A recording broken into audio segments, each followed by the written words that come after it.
Welcome to the Slop Farm. Enjoy the video. You start by launching Task Scheduler with elevated rights so the shutdown command can run without prompts. Once done, make sure your user is in the administrators group and note whether you need the task to run when logged off. Now choose the trigger type, scheduled time, a specific event, or a manual shortcut, and create a basic task. This step sets permissions and the activation context. Doing it right avoids permission failures later and keeps the task reliable. Next, you configure the action and refine conditions so the shutdown executes correctly. Select Start a Program and enter Shutdown.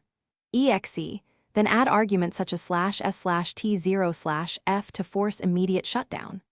After that, adjust conditions. Uncheck AC power requirement if needed and set wake options if using wake timers. Then in Settings, allow the task to run on demand and to run as soon as possible after a missed start. This combination ensures the system actually proceeds to shut down under your chosen circumstances.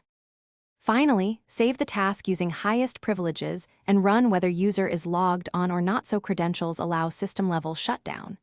You should test immediately by selecting Run in Task Scheduler and watch the machine power off. Then review the History tab for any errors. If it fails, check that the Task Scheduler service is running, inspect Windows Event Viewer for related error codes, and confirm the shutdown.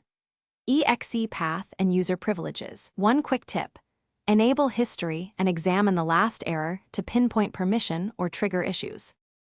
Thanks for watching. Consider subscribing if we helped you today.